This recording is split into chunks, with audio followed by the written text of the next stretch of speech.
One of them swims right up into freshwater rivers and canals, tolerates the exact murky shallows where people wade, and is considered by many experts the most dangerous shark in the sea. One of them leaps clean out of the water, spinning like a corkscrew, and is behind the overwhelming majority of Florida's famous bites, almost none of them serious. And one of them cruises the reefs with a head shaped like a giant hammer, an alien-looking hunter that is, to a swimmer, almost completely harmless. 3 sharks. One question. What do they have in common? They all patrol the waters of Florida, and by the time we're done, you'll be able to tell them apart, and know exactly which ones you should actually respect. Florida is, without exaggeration, the shark capital of the United States. Its warm water, endless coastline, and rich reefs make it home to dozens of shark species, and it consistently records more shark bites than anywhere else on the planet, leading the entire United States and usually the world, year after year. A single stretch of coast, Volusia County, home to New Smyrna Beach, is so consistently at the top of the list that it's earned the unofficial title of Shark Bite Capital of the World, averaging around 9 bites a year. But here's the truth those numbers hide. The great majority of those encounters are minor, quick, single, exploratory nips that need a few stitches at most, and the vast majority of Florida's sharks pose almost no real threat to a human being at all. Fatal attacks are extraordinarily rare.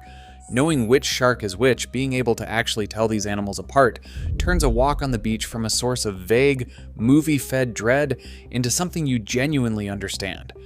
So that's exactly what we're going to do.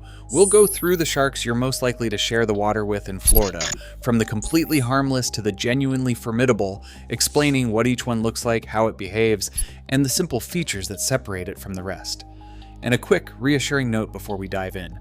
Of the dozens of shark species in Florida waters, only a small handful are ever realistically involved in a bite, and only 2 or 3 are large and bold enough to be a true danger to a person. Learn those few, and you've learned almost everything that matters. Let's start with the one behind all the headlines. The blacktip shark. If a shark bites someone in Florida, this is very often the culprit, and yet it's one you have the least reason to fear. The blacktip is a sleek, fast, medium-sized shark, usually around 5 or 6 feet long, gray on top and white below, and named for the smudge of black ink that marks the tips of its fins. Every winter, blacktips migrate along Florida's coast in staggering numbers, sometimes thousands of them schooling just off the beaches, right where the surfers are. And that overlap is the entire story. Blacktips feed on schools of small fish churning in the murky surf zone, the very same cloudy, sandy water where people swim and wade. In that low visibility, a blacktip occasionally mistakes a pale hand or a kicking foot for a darting baitfish, delivers a single quick, exploratory bite, and instantly realizes its mistake and bolts. This is the classic hit-and-run bite, the source of most of Florida's alarming statistics, and it is almost never serious, rarely more than a nasty laceration that needs stitches. Many of the sharks doing this are juveniles that haven't yet fully learned to tell people from prey. The blacktip isn't hunting you, and has no interest in eating you. It's simply a case of mistaken identity in bad water. Learn to recognize those black-tipped fins, and you're looking at the animal behind Florida's fearsome reputation, and, ironically, one of the least dangerous large sharks in the entire sea. It also has a near twin that fools almost everyone. The spinner shark. Meet the blacktip's look-alike, and the source of one of the ocean's greatest spectacles. The spinner shark is so similar to the blacktip.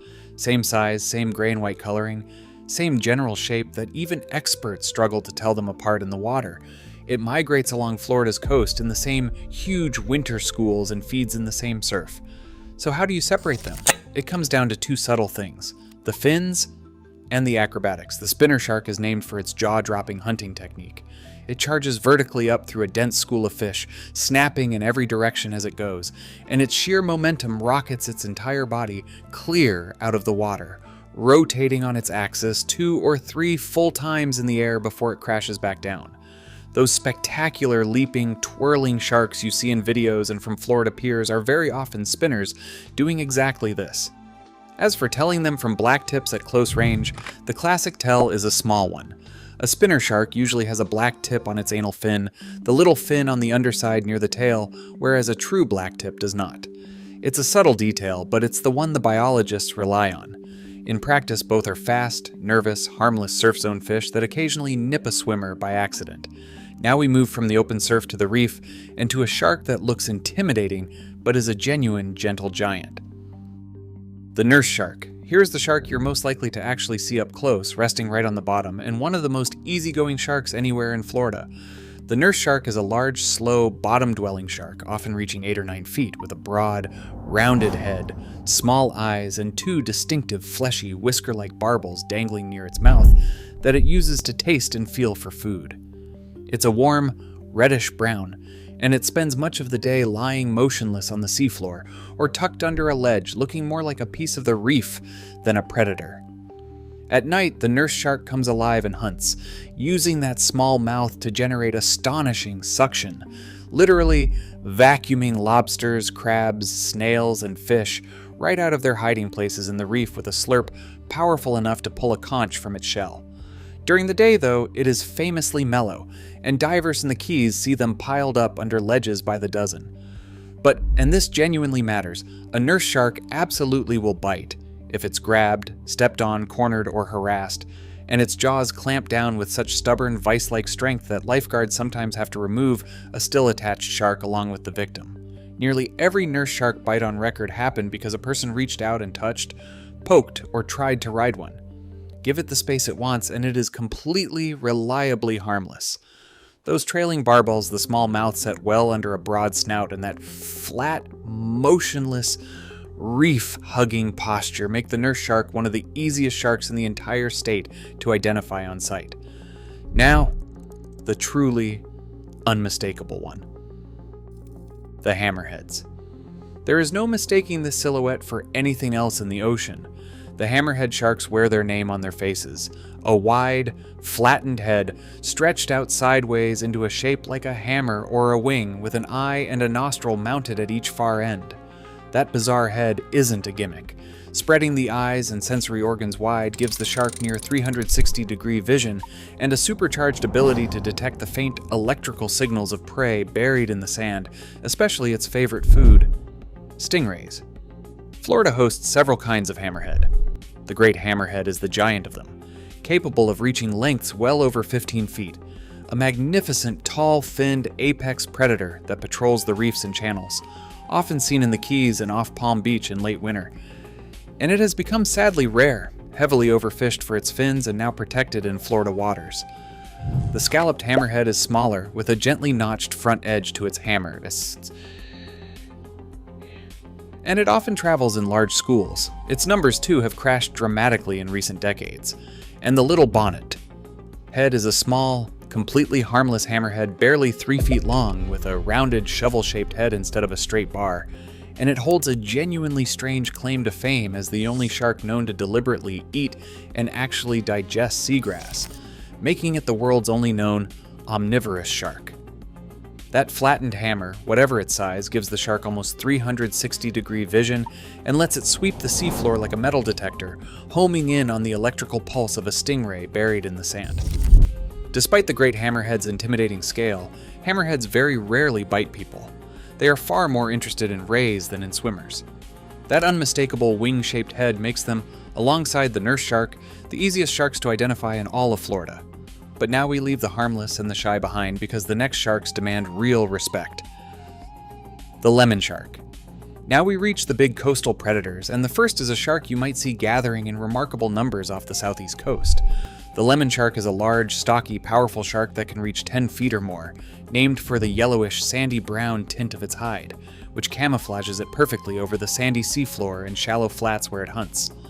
Each winter, lemon sharks famously aggregate off places like Jupiter, gathering by the dozens in a spectacle that draws divers from around the world.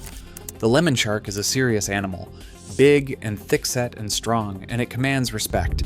But despite its size, it is not considered especially dangerous to people. Documented bites are genuinely rare, and the sharks tend to show curiosity rather than aggression toward divers who behave calmly around them.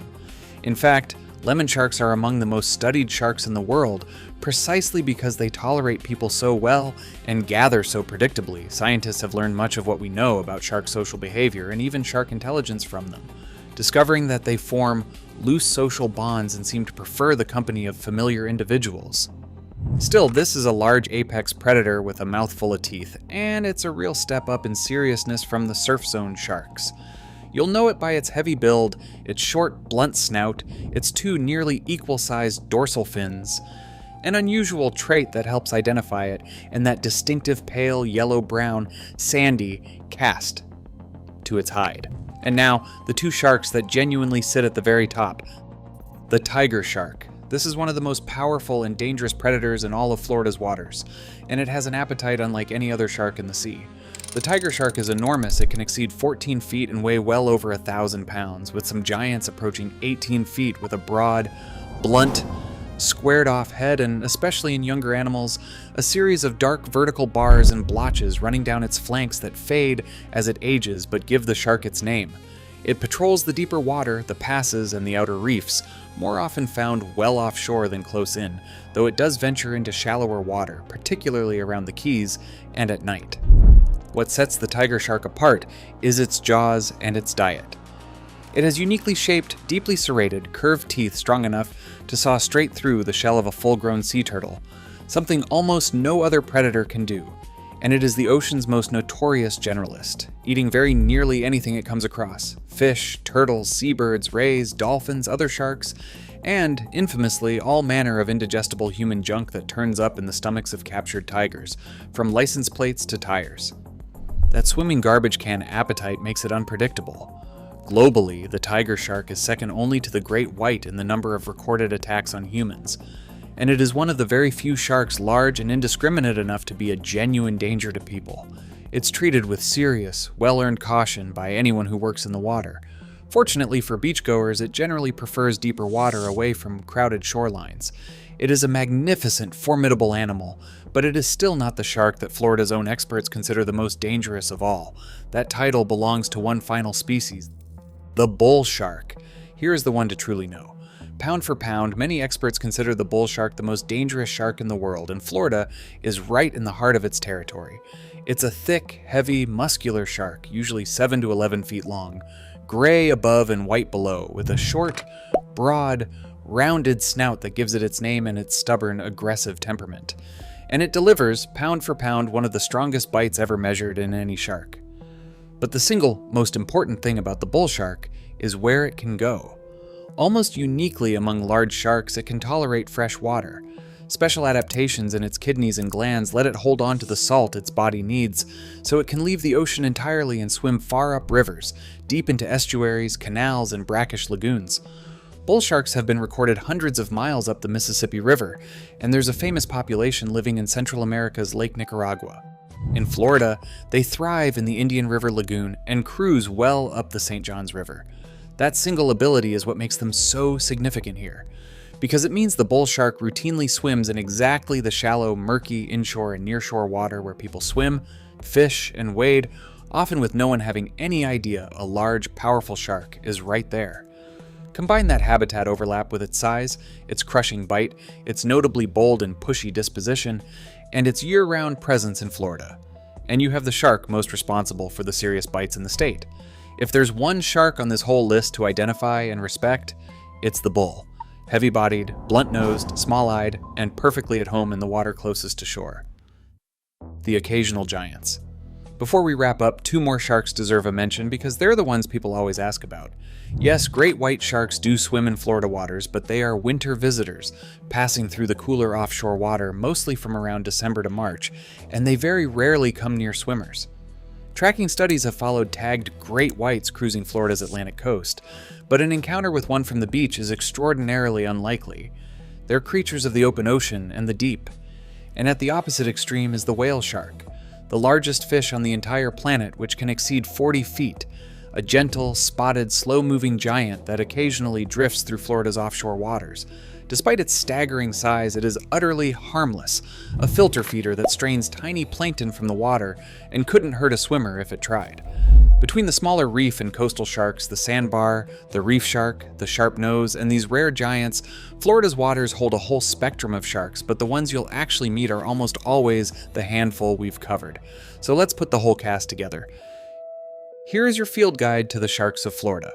Those fast, leaping, black-tipped sharks schooling in the winter surf are blacktips and spinners, responsible for most of Florida's bites, and almost never dangerous.